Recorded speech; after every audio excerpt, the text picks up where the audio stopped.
사과의 한마디가 패닉을 불러왔습니다. 애플이 실적 전망치를 크게 하향했고 주 원인이 중국이라고 지목하면서 경기 둔화 우려가 커졌습니다. 미국 증시는 새해 두 번째 거래일부터 2% 약세로 마감했습니다. 아이폰 판매 부진으로 애플이 실적 경고에 나서면서 스마트폰 시장 전체 불안으로 이어지고 있습니다. 일부 전문가들은 현재 애플의 상황을 10여 년 전 혁신 부족으로 몰락한 노키아에 비교하기도 했는데요. 골드만삭스는 지금 하향치보다 더 부진할 것으로 내다보고 있습니다. 국제유가는 오름세를 나흘 동안 지속 중입니다. 오늘은 달러화의 약세 그리고 오펙 산유국의 공급 감소 소식에 1%대 상승하며 배럴당 47달러 선을 회복했습니다.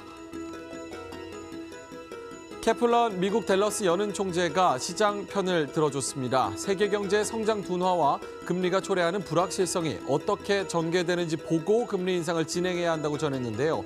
올해 인상 속도에 한 번 더 눈길이 가게 만들었습니다.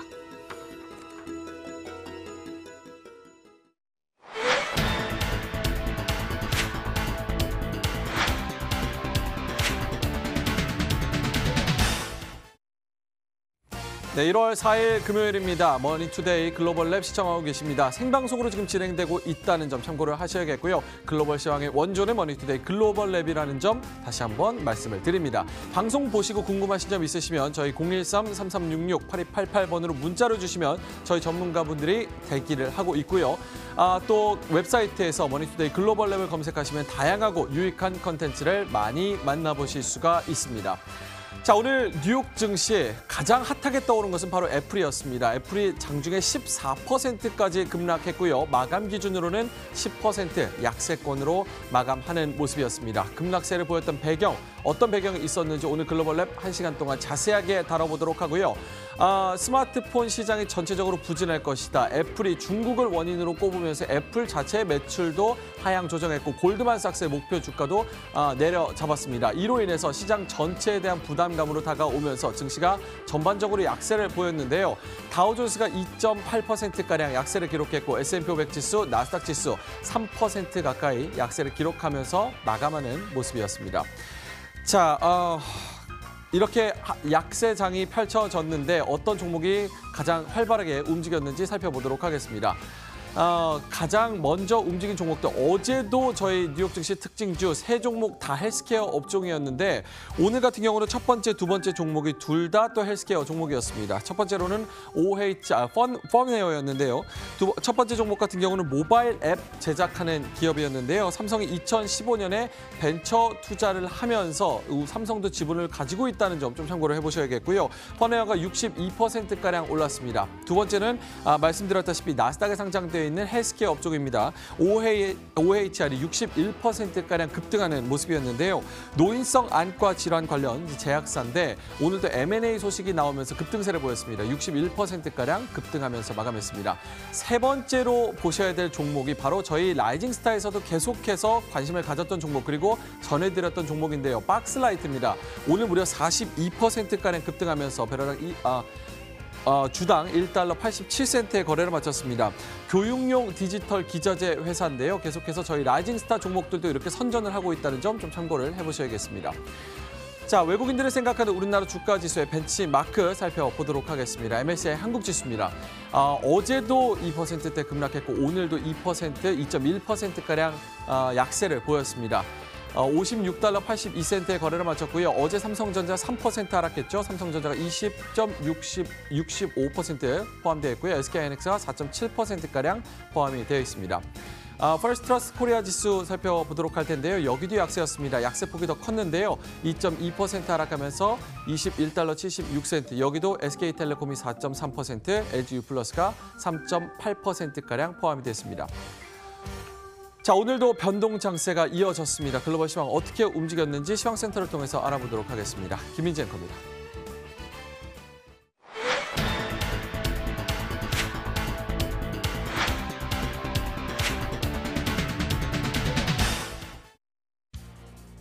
네, 시장 흐름 정리해 드리도록 하겠습니다.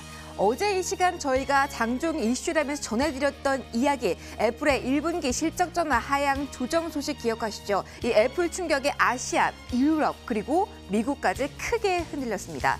특히 조금 전 마감한 미국 주식시장과 같은 경우는 2에서 3% 급락세가 펼쳐졌는데요. 종가부터 확인해 보시고 그에 담긴 내용들 지금부터 체크하도록 하겠습니다. 자, 먼저 마감가 확인해 보도록 하죠. 다우지수가 2.83%, S&P 500지수도 2%대 낙폭 기록했고요. 나스닥은 3%나 미끄러졌습니다. 다우지수가 660포인트 하락, 저점 부근에서 거래 마감이 됐습니다. 여기에서 100포인트 넘기가 애플의 하락분이다 이렇게 보시면 되는데요. 글로벌 경기 둔화 우려가 전반적인 투자 심리를 위축시킨 하루였습니다. 제가 앞서서 언급드렸던 이슈, 첫 번째로는 애플 영향이 컸는데요. 애플이 실적 전망을 하향 조정했다라는 것은 애플 개별 기업만의 문제 사실 아닙니다. 글로벌 경기 둔화 우려가 재확인됐고 여기에 다른 기업들의 실적에 대한 우려도 심화시켰다 이렇게 볼 수 있기 때문에 애플의 실적에 대한 이야기는 조금 더 큰 그림에서 볼 필요가 있겠는데요. 이 충격을 그대로 받아냈습니다. 여기에다가 미국의 경제 지표까지 좋지 않으면서 투자 심리는 한층 더 위축되는 모습이었는데요. 기억하시죠? 지난주 후반 그리고 주 초반에 발표된 중국과 유로존의 제조업 지표 모두 부진하게 나왔습니다. 여기에다가 미국의 제조업 지수까지 오전장에서 크게 흔들리는 모습 보였는데요. 54.1을 기록하면서 전월 59.3에서 큰 폭으로 하락, 시장 예상치도 하회했습니다. 이렇게 애플 충격과 함께 경제 지표 부진을 겹치면서 투자 심리가 위축됐다 이렇게 큰 재료를 일단 보시면 되겠고요. 여기에다가 계속되는 잔존되는 이슈들, 셧다운이라든가 브렉시트 이런 불확실성도 계속 가져가셔야겠습니다. 여기에다가 하나 더 이슈를 본다면 연준을 볼 수가 있겠는데요. 댈러스 연은 총재가 추가적인 액션 연준 멈춰야 된다 이렇게 경고성 목소리를 남겼습니다. 그러나 이날 시작에는 이러한 연은 관련 코멘트는 영향력이 크지 않았고요. 일단은 악재의 무게감이 실리면서 밑으로 쭉 미끄러진 저점 부근까지 추락한 전반적인 시작의 모습 지금 확인해 보셨습니다. 미국 넘어서 유럽으로 가보시죠. 유럽 역시 애플에 대한 이야기가 빠지지 않습니다. 모두 큰 폭의 하락세를 기록했는데요. 독일 증시 1.5%, 영국 증시 역시 0.62% 내렸습니다. 시장 큰 그림에서 봤을 때 애플 부품주들이 큰 폭의 흔들림을 경험했고요. 그나마 영국 내부에서는 소매업체들의 주가가 연말 매출이 호조세를 기록했다는 소식 나오면서 어느 정도 선전해줬다는 점 특징적인 부분으로 꼽을 수가 있겠습니다. 아시아 시장으로 가도록 하겠습니다. 어제 우리 시장 역시 일전선을 내주면서 큰 흔들림을 경험했는데요. 중국 상하이 종합지수가 0.04% 약보합고 홍콩 항생지수가 0.26%까지 내리면서 전반적으로 중화권 증시 역시 내림세를 기록했습니다. 다만 우리나라 증시와 비교했을 때 낙폭은 상당히 제한적이다 이렇게 볼 수가 있겠는데요. 내부적인 부양적 호재가 하단을 방어했다고 보시면 되겠습니다. 인민은행이 소기업 대출 요건을 완화했다라는 소식이 나왔습니다. 7천에서 8천 위안 정도의 유동성을 공급한 효과가 있을 것으로 시장은 기대하고 있는데요. 여기에다가 시장에선 춘절 전에 또 한 번의 지준율 인하가 있을 것이다. 이런 분석까지 나오고 있죠. 이런 내부적인 호재가 외풍을 막았다 이렇게 보시면 되고요. 그리고 또 하나의 이슈를 본다면 중국의 탐사선이 달 뒷면에 착륙했다라는 뉴스가 나왔는데 이에 따라서 달 관련주도 이렇게 테마를 형성한 주식들은 상당히 강한 흐름 보였다는 점 어제장의 특징으로가 볼 수 있겠습니다. 자, 그리고 오늘 장에서 일본 증시 첫 거래일을 맞는다는 점도 함께 체크해 보시면 좋겠습니다. 동남아시아로 가도록 하겠습니다.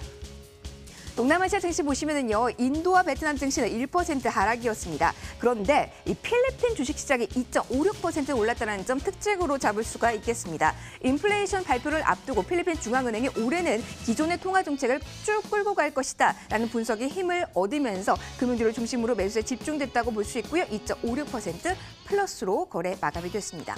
호주 쪽도 보도록 하겠습니다. 같은 시간에 유일하게 플러스 행진이 뚜렷했던 곳은 바로 호주 주식시장입니다. 1.36% 올랐는데요. 정유주가 동반 강세 보이면서 1% 훌쩍 올랐다는 점 특징으로 볼 수 있겠습니다. 환율 이어서 체크하도록 하겠습니다. 환율 시장과 같은 경우는 전반적으로 시장의 흐름을 봤을 때 어제 애플 충격의 변동성이 있었습니다. 이 부분 계속 기억해 두셔야겠고요. 안전자산에 대한 선호 현상 강화되는 가운데 엔화에 대한 매수세가 현재 더욱더 강화되고 있다는 부분 체크를 해두셔야겠습니다. 조통화 대비 달러 인세 같은 경우는 0.43% 플러스 같은 경우로 마감이 됐고요. 마이너스로 거래 마감이 됐고요. 96달러 선 기록이 됐습니다. 유가 보도록 하겠습니다. 장중의 변동성은 계속해서 이어지고 있습니다. 그러나 이 가운데서도 4거래일간은 최근에 상승폭을 꾸준히 쌓아가고 있는데요. 오늘 새벽에도 1.2%, 브렌트 역시 1.9% 동반 상승 마감했습니다. 금 보도록 하겠습니다. 위험자산 회피, 안전자산 선호 현상 가속화되는 요즘이죠. 금 가격 0.8% 또 한 번 오르면서 거래 마감됐고요. 은도 동반 상승세를 기록했습니다. 마지막으로 필라델피아 반도체 지수 보겠습니다. 오늘 제가 시황을 설명하면서 빠지지 않았던 단어가 바로 애플입니다. 그리고 반도체주 직격탄을 맞았는데요. 오늘 새벽에 마감한 필라델피아 반도체 지수 5.67%나 미끄러지면서 거래 마감이 됐습니다. 종목에 대한 이야기가 어떤 것들이 나왔을지 더욱더 궁금해지는 시점이죠. 오늘 애플 포함해서 특징적인 종목에 대한 이야기 이어서 김희욱 소장과 함께 나눠보시죠.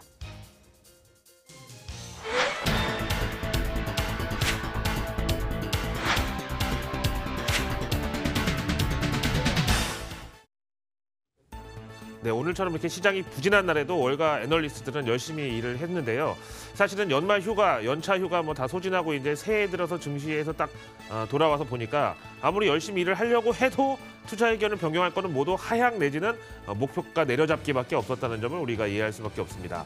자, 특히 오늘 애플 같은 경우가 월가의 어떤 문매를 맞았다고 표현해도 과언이 아닌데요. 먼저 골드만삭스는 투자 의견은 뭐 그렇다고 매도는 아니지만 중립으로 표시를 하면서 목표가를 140달러로 잡았는데 이 골드만삭스의 투자 의견이 오늘 미국 증시 개장 전에 나왔단 말이에요. 근데 오늘 개장 전에 이제 시초가가 144달러였는데 목표가를 140달러로 제시했다는 거는 사실상 공매도를 때려도 좋다. 140달러까지는 패도 좋다. 이런 식의 어떤 월가 반응을 이끌어냈다고 할 수 있겠습니다. 사실은 투자 의견 중립에다가 목표가 140달러가 골드만삭스라면 그 외에 목표가 하향한 데는 UBS, 파이퍼 제프리, 웰스파고, 모건 스탠리, 웨드부시 모건, CT, 맥심그룹, 뱅크 오브 아메리카, 메릴린치, 니더맨 컴퍼니, 캐너코드 제뉴어티 되겠고요. 그다음에 투자 의견을 보유 내지는 매도로 하향한 데는 맥쿼리, 루프캐피탈, 제프리스 파이낸셜 그룹 등등해서 진짜 입에 침이 마를 정도로 애플에 대한 공격이 강했습니다. 이렇게 이제 월가 금융사들이 연초부터 이제 애플을 희생양으로 삼아서 때리고 있는데요. 그런 애플의 CEO는 또 중국의 핑계를 대고 있다는 점. 그러니까 결국은 이제 이런 어떤 악의 삼각구도 이런 이제 뭐 악순환이 빨리 해결이 돼야 증시든 경제든 다시 반등을 꿈꿔볼 수 있는 기간이 오지 않나 이렇게 생각이 듭니다. 다음 내용입니다. 퍼스트 데이터 이름만 들어도 벌써 이제 데이터와 이제 이 장비 쪽의 느낌이 강하게 드는데 왜 신용카드 긁는 포스기 있잖아요. 그걸로 출발해서 이제는 온라인 전자결제 시장까지 진화한 기업입니다. 스티브스 증권은 비중 확대해서 비중 유지로 투자 의견을 한 단계 내려잡았고요. 목표 주가도 조금 낮췄습니다. 사실은 우리나라에는 LG U+하고 KG 이니식스가 있는데 사실 전자결제 대표 주자는 이 두 개사가 국내에 차지를 하고 있죠. 마켓쉐어가 30%씩 정도 갖고 있으니까 뭐 메이저 두 업체라고 보는데 특히 이제 KG 이니시스 같은 경우는 퍼스트데이터하고 전략적 제휴를 맺은 바도 있습니다. 어쨌든 이제 전자 결제도 뭐 달도 차면 기운다고 그동안 너무 팽창만 하다 보면 이제 어느 정도 이제 적체기에 들어갈 시점도 왔다. 이제 이것도 생각을 해야 되겠죠. 다음 역시 이름만 들어도 태양광입니다. 퍼스트 솔라. 골드만삭스 애널리스트 브라이언 리는 퍼스트솔라 투자 의견을 중립에서 매수로 반가운 상향을 했습니다. 목표 주가는 48달러에서 여유 있게 위로 올려잡았는데요. 57달러로 상향했습니다. 사실은 이 태양광도 중국에 좀 그동안 많이 피해를 봤죠. 중국 기업들이 살아남는 방법 아시죠? 반도체든 폴리실리콘이든 뭐든 돈 좀 된다고 하면은 이제 저가로 그냥 왕창 찍어내가지고 시장에 공급 과잉을 만듭니다. 그러면 이제 가격이 폭락할 거 아니에요? 그러다 보면 이제 좋은 기술 갖고 있는 회사를 재정년에 처하면 그 회사에 투자하고 인수하고 이런 식으로 이제 굴기를 이뤄내고 업종을 장악하고 이런 식이었는데 태양광도 이제 그 중에 하나였었죠. 어쨌든 이번에는 중국의 보조금 정책에다가 공급 과잉 해소 국면이 어느 정도 정점을 지났다. 그다음에 수요도 개선되고 있다. 이제 여러 가지 이런 우호적인 뉴스들에 따라서 오늘 오랜만에 골드만삭스의 투자 의견 상향 종목에 들었습니다. 하지만 시황을 이겨내지는 못했고 조금 하락을 했습니다. 어쨌든 중기 관점에서는 태양광 국내 한화케미칼도 나쁘지 않다고 보여집니다. 자, 월가 투자 의견 변경 종목들 함께 살펴보셨습니다.